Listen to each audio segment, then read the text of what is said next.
மகிழ்ச்சி, சோகம், அதிர்ச்சி என பல்வேறு சம்பவங்கள் நாட்டில் நிகழ்ந்துள்ளன.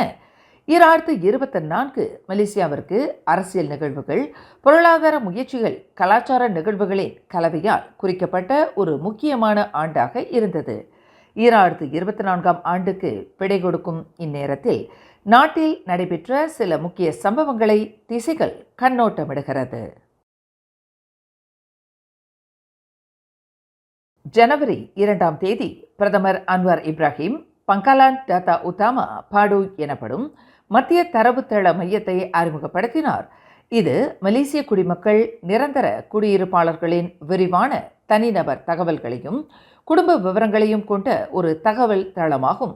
அரசாங்க சேவைகளையும் சமூக உதவிகளையும் மக்களுக்கு நேரடியாக கொண்டு செல்லும் முறையை மேம்படுத்துவதை நோக்கமாக கொண்டுள்ளது இந்த பாடு திட்டம்.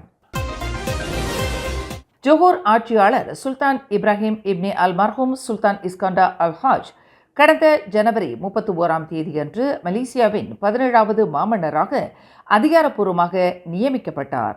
பஹாங்கில் அல் சுல்தான் அப்துல்லா ரியாயத்துடின் அல் முசாஃபா பில்லா ஷாவின் 5 ஆண்டு கால பதவிக்காலத்தின் முடிவை குறித்தது. மலேசியாவின் அரசியலமைப்பு முடியாட்சியில் தலைமைத்துவ மாற்றத்தை குறிக்கும் என்பதால் இந்த நிகழ்வு மிகுந்த முக்கியத்துவம் வாய்ந்தது. பிப்ரவரி 2 கூட்டரசு பிரதேசங்களின் மன்னிப்பு வாரியம் முன்னாள் பிரதமர் டத்தோஸ்ரீ நஜீப் ரசாக்கின் ஊழலுக்கான 12 ஆண்டு சிறை தண்டனையை 6 ஆண்டுகளாக குறைக்க முடிவு செய்தது. லெட்வர் டி ஃபெமினா அனைத்துலக பெண்கள் சைக்கிள் பந்தயம் பிப்ரவரி 27 முதல் மார்ச் 3 வரை 6 நாட்கள் நடைபெற்றது. இது மலேசியாவின் விளையாட்டு, சுற்றுலா, விளையாட்டுகளில் பெண்களின் பங்களிப்பு ஆகியவற்றை ஊக்குவித்தது. மார்ச் மாதத்தில் பட்டாலிங் ஜெயா சன்வே சிட்டியில் உள்ள KK சூப்பர் மார்ட் கிளையில் அல்லாஹ் என்று அச்சிடப்பட்ட காலுறைகள் விற்பனைக்கு இருந்தபோது ஒரு பெரிய சர்ச்சை வெடித்தது. இது மலேசியாவில் உள்ள பல முஸ்லிம்களிடையே கோபத்தை தூண்டியது. புறக்கணிப்பும் போராட்டங்களுக்கான அழைப்புகளுக்கும் வழிவகுத்தது. போலீஸ் விசாரணைகள், நிறுவனத்தின் மன்னிப்புகள், அரச தலையீடு ஆகியன இவ்விவகாரத்தின் விளைவுகளாகும். இந்த சம்பவம் மலேசியாவில் மத பிரச்சினைகளை சுற்றியுள்ள உணர்திறனையும் மத உணர்வுகளை மதிப்பதன் முக்கியத்துவத்தையும் எடுத்துக்காட்டியது.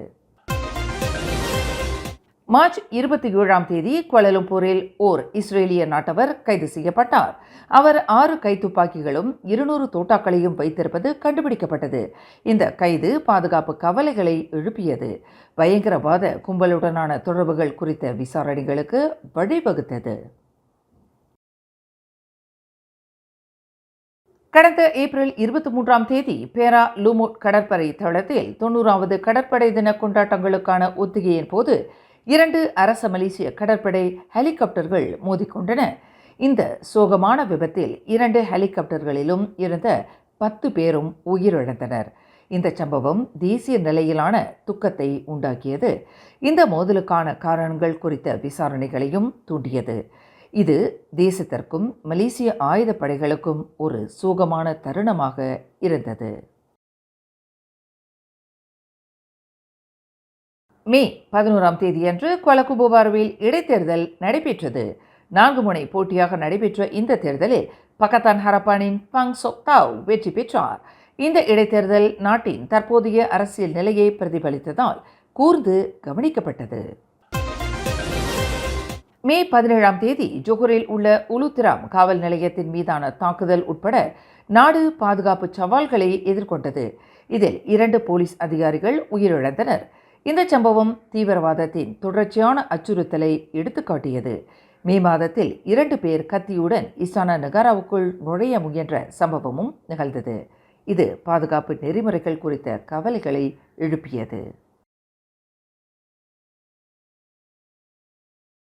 ஜூன் 10 மலேசியாவில் டீசல் மானியத்தை சீரமைப்பதன் மூலம் அரசாங்கம் ஒரு குறிப்பிடத்தக்க கொள்கை மாற்றத்தை அமல்படுத்தியது. இதன் விளைவாக டீசல் விலை லிட்டருக்கு 2 ரிங்கேட் 15 சென்னிலிருந்து 3 ரிங்கேட் 35 சென்னாக அதிகரித்தது. மாத உதவித்தொகையாக 200 ரிங்கேட் உடன் இலக்கிடப்பட்ட தரப்புக்கு மட்டுமே மானியம் வழங்க அரசாங்கம் முடிவு செய்தது. இந்த நடவடிக்கை சட்டவிரோத டீசல் கடத்தலை கட்டுப்படுத்தவும் பொது நிதியின் அறிவார்ந்த பயன்பாட்டை உறுதி செய்யவும் நோக்கமாக இருந்தது. ஜூன் 13ஆம் தேதி அமெரிக்க நீதித்துறையின் விசாரணையை தொடர்ந்து 1MDB ஊழலுடன் தொடர்புடைய $156 மில்லியன் அமெரிக்க டாலர் சொத்துக்களை மலேசியாவுக்கு திருப்பித் தருவதாக அமெரிக்க தூதரகம் அறிவித்தது. இறையாண்மை செல்வ நிதியிலிருந்து தவறாக பயன்படுத்தப்பட்ட நிதியை மீட்பதற்கான தொடர்ச்சியான முயற்சிகளில் இது மற்றொரு படியாகும். ஜூன் 14ஆம் தேதி பாஹங்கில் உள்ள கந்திங்கில் உள்ள வெளிப்புற தீம் பார்க்கில் ஒரு கட்டிடத்தில் தீ விபத்து ஏற்பட்டது. அதிர்ஷ்டவசமாக உயிரிழப்புகள் எதுவும் பதிவாகவில்லை.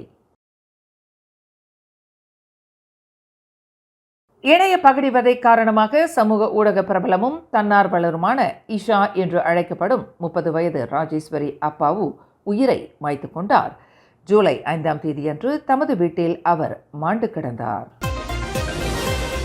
ஜூலை 20ஆம் தேதி நாட்டின் 17வது மாமன்னர் பதவியேற்புக்கான அரசு சடங்கு இஸ்டானா நகராவில் நடைபெற்றது. ஜோஹர் ஆட்சியாளர் சுல்தான் இப்ராஹிம் இப்னி அல்மார்ஹூம் சுல்தான் இஸ்கண்டர் இஸ்டானா நகராவில் நடைபெற்ற விழாவில் 17வது மாமன்னராக அதிகாரப்பூர்வமாக பதவியேற்பு விழா நடைபெற்றது. ஜூலை 26 முதல் ஆகஸ்ட் 11 வரை பாரிஸில் நடைபெற்ற 2024 கோடைக்கால ஒலிம்பிக்கில் மலேசியா பங்கேற்றது. இது நாட்டின் விளையாட்டு வீரர்களுக்கும் விளையாட்டு ரசிகர்களுக்கும் ஒரு பெரிய நிகழ்வாக இருந்தது. ஜூலை 28ஆம் தேதி பிரிக்ஸ் பொருளாதார கூட்டமைப்பு புவிசார் அரசியல் அமைப்பில் உறுப்பினராக மலேசியா முறையாக விண்ணப்பித்தது. இது மலேசியாவின் அனைத்துலக நிலையிலான கூட்டாண்மைகளை பல்வகைப்படுத்துவதிலும் வளர்ந்து வரும் பொருளாதாரங்களுடன் ஈடுபடுவதிலும் உள்ள ஆர்வத்தை வெளிப்படுத்தியது. ஆகஸ்ட் 11 முதல் 16 வரை குவாலலும்பூர் 21வது ஐலா உலக மாநாட்டை நடத்தியது. பயன்பாட்டு மொழியியல் துறையில் இந்த முக்கிய நிகழ்வு மொழியியல் பன்முகத்தன்மை, சமத்துவம், உள்ளடக்கத்தன்மை, நிலைத்தன்மை பற்றி விவாதிக்க உலகெங்கிலும் உள்ள கல்வியாளர்களையும் நிபுணர்களையும் ஒன்றிணைத்தது. ஆகஸ்ட் 23ஆம் தேதி குவாலலும்பூர் மஸ்ஜித் இந்தியாவில் நிகழ்ந்த நில அமிழ்வு சம்பவத்தில் விஜயலட்சுமி என்ற இந்திய நாட்டு பெண் ஒருவர் குழியில் தவறி விழுந்து காணாமல் போனார். இந்த சம்பவம் நாடு முழுவதும் பெரும் அதிர்ச்சியை ஏற்படுத்தியது. செப்டம்பரில் ஸ்லாங்கூர் சுல்தானை விமர்சித்து முகநூல் பதிவுகளுக்காக போதகர் வான்ஜியின் தேச துரோக தண்டனையை மேல்முறையீட்டு நீதிமன்றம் உறுதி செய்து 9 மாத தண்டனையை தொடங்க உத்தரவிட்டது. பிரதமரை விமர்சிக்கும் டிக்டாக் வீடியோ காரணமாக அரசியல் ஆர்வலர் சேகுபாட் என்று அழைக்கப்படும் பட்ரோல் ஹிஷாம் ஷஹரின் செப்டம்பர் 14 அன்று கைது செய்யப்பட்டார். துணை பிரதமர் அஹமத் ஜாயித் ஹமீடிக்கு எதிரான ஊழல் குற்றச்சாட்டுக்களை தள்ளுபடி செய்வதற்கு எதிர்ப்பு தெரிவித்து மலேசிய தினமான செப்டம்பர் 16இல் நடந்த பேரணியை தொடர்ந்து சேகுபாட்டை காவல்துறையினர் விசாரணைக்கு அழைத்தனர். அக்டோபர் 2ஆம் தேதி 2013 லஹடத்து முற்றுகையில் ஈடுபட்ட 7 பிலிப்பீன்ஸ் ஆண்களுக்கான மரண தண்டனையை கூட்டரசு நீதிமன்றம் உறுதி செய்தது. இது சபா மாநிலத்தில் கடந்த கால பாதுகாப்பு நெருக்கடி தொடர்பான ஒரு குறிப்பிடத்தக்க சட்ட வளர்ச்சியாகும். அக்டோபர் 7ஆம் தேதி ஜோஹர் இளவரசர் துங்கு இஸ்மாயில் இட்ரிஸ் ஜனவரி 1, 2025 முதல் சனிக்கிழமையும் ஞாயிற்றுக்கிழமையும் ஜோஹர் மாநிலத்தில் வார இறுதி விடுமுறையாக மாற்றம் காணும் என்று அறிவித்தார். இந்த முடிவு 2014க்கு முன்னர் இருந்த நடைமுறையை மீண்டும் கொண்டுவரும் நடவடிக்கையாகும். 2025ஆம் ஆண்டுக்கான வரவு செலவு திட்ட அறிக்கையை பிரதமரும் நிதி அமைச்சருமான டத்தோஸ்ரீ அன்வார் இப்ராஹிம் கடந்த அக்டோபர் 18ஆம் நாள் நாடாளுமன்றத்தில் தாக்கல் செய்தார். 21 பில்லியன் ரிங்கிட் மதிப்புள்ள அந்த வரவு செலவு திட்ட அறிக்கை மலேசிய வரலாற்றிலேயே மிக பெரியதாகும். குறிப்பாக மித்ரா வாயிலாக 100 மில்லியன் ரிங்கிட்டும் தக்கோன் வாயிலாக 30 மில்லியன் ரிங்கிட் கடனுதவியாகவும் வழங்கப்படவிருப்பதாக பிரதமர் அறிவித்திருந்தார். 11வது உலக தமிழர் பொருளாதார மாநாடு உலகளாவிய பொருளாதார உச்சி மாநாடு நவம்பர் 15 முதல் 17 வரை நடைபெற்றது. பொருளாதார மேம்பாடு குறித்தும் ஒத்துழைப்பு குறித்தும் விவாதிக்க உலகெங்கிலும் உள்ள தமிழ் தொழில் முனைவோர், வணிகர்கள், தொழில் வல்லுநர்கள் இங்கு ஒன்றிணைந்தனர். மலேசியாவின் புகழ்பெற்ற தொழிலதிபரும் இந்தியர்களின் பெருமைமிகு அடையாளமாக வாழ்ந்த தான் ஸ்ரீ ஆனந்த கிருஷ்ணன் சுவிட்சர்லாந்தின் ஸ்விஸ் ஆல்ப்ஸில் நவம்பர் 28 அன்று தமது 86வது வயதில் காலமானார்.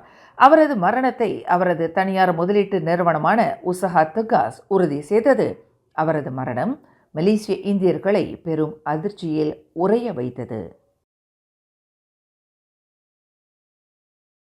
மலேசியாவுக்கும் சீனாவுக்கும் இடையிலான 5 தசாப்த கால நட்பை கொண்டாடும் ஒரு முக்கியமான நிகழ்வாக மலேசியா சீனா உச்சி மாநாடு 2024 டிசம்பர் 17 முதல் 19 வரை கோலாலம்பூரில் அமைந்துள்ள மீடெக் எனப்படும் மலேசிய அனைத்துலக வர்த்தக கண்காட்சி மையத்தில் நடைபெற்றது. இது புத்தாக்கத்திலும் பொருளாதார மேம்பாட்டிலும் கவனம் செலுத்தும் ஒரு அனைத்துலக வர்த்தக முதலீட்டு கண்காட்சியாகும். இந்த உச்ச மாநாடானது தலைமைத்துவ மாநாடாக மற்றும் பல்வேறு வர்த்தக முதலீட்டு நடவடிக்கைகளுடன் ஒரு பெரிய நிகழ்வாக இருந்தது.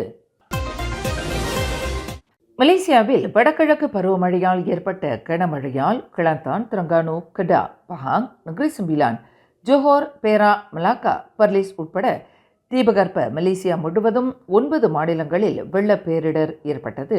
வீடுகள், வாழ்வாதாரங்கள், பொது சொத்துக்கள் ஆகியவற்றில் கணிசமான சேதத்தை ஏற்படுத்தியது. பலர் இடம்பெயர்ந்தனர். வருத்தத்துடன் உயிர் இழப்புகளும் பதிவாகியுள்ளன. தேசிய பேரிடர் மேலாண்மை நிறுவனம் நட்மா போன்ற அமைப்புகள் மூலம் மலேசிய அரசாங்கம் நிவாரண முயற்சிகளை ஒருங்கிணைத்தது. பாதிக்கப்பட்ட சமூகங்களுக்கு தற்காலிக தங்குமிடங்களும் உதவிகளையும் வழங்கியது. அதே சமயம் காய்கறிகளும் அடிப்படை தேவைகளுக்கான பொருட்களும் விலை உயர்வை சந்தித்தன. டிசம்பர் 5ஆம் தேதி ஜோஹோர் கடற்பரப்பில் வீற்றிருக்கும் பத்துப்பூத்தே தீவு உட்பட 3 தீவுகளின் இறையாண்மை தொடர்பில் விசாரணை நடத்துவதற்கு மாமன்னர் சுல்தான் இப்ராஹிமினால் அமைக்கப்பட்ட அரச விசாரணை ஆணையம் முன்னாள் பிரதமர் துன் மகாதிர் முகமது மீது குற்றவியல் வழக்கை தொடுப்பதற்கு போலீசில் புகார் செய்யும்படி பரிந்துரை செய்தது. அந்த தீவுகள் விவகாரத்தில் பக்காத்தான் ஹரப்பான் அரசாங்கத்திற்கு தலைமையேற்ற பிரதமர் என்ற முறையில் அந்த தீவுகள் இறையாண்மை தொடர்பில் துன் மகாதிர் தன்னிச்சையாக முடிவெடுத்ததாக அரச விசாரணை ஆணையம் அறிவித்தது. குறிப்பாக அனைத்துலக நீதிமன்றத்தின் தீர்ப்பை எதிர்த்து மலேசியா மேல்முறையீடு செய்யாது என்று கடந்த 2018ஆம் ஆண்டு மே 21ஆம் தேதி சிங்கப்பூருக்கு துன் மகாதிர் கடிதம் எழுதியதாக முன்னாள் தலைமை நீதிபதி துன் முகமது ரவுஸ் ஷாரிஃப் தலைமையில் அமைக்கப்பட்ட 7 அடங்கிய அரச விசாரணை ஆணையம் கண்டுபிடித்தது. மொத்தத்தில் 2024ஆம் ஆண்டு மலேசியாவிற்கு முன்னேற்றமான ஆண்டாக இருக்கும் அதே வேளையில் பல சவால்களும் நிறைந்த ஆண்டாக இருந்தது. அரசாங்கம் பொருளாதார வளர்ச்சி மற்றும் சமூக நல்லிணக்கத்தில் கவனம் செலுத்திய அதே நேரத்தில் பாதுகாப்பு கவலைகள் மற்றும் உள்நாட்டு பிரச்சினைகளையும் கையாண்டது. நாடு தனது பல்வேறு கலாச்சாரம் மற்றும் மரபுகளை தொடர்ந்து கொண்டாடியது. ஒரு பல்லின தேசமாக அதன் அடையாளத்தை வலுப்படுத்தியது. மேலும் செய்திகளை தெரிந்து கொள்ள கீழே இருக்கும் பெல் பட்டனை அழுத்துங்கள். உங்கள் மகிழ்ச்சியை வெளிப்படுத்த லைக் மற்றும் ஷேர் செய்யுங்கள். தொடர்ந்து திசைகளோடு இணைந்திருக்க சப்ஸ்கிரைப் செய்யுங்கள்.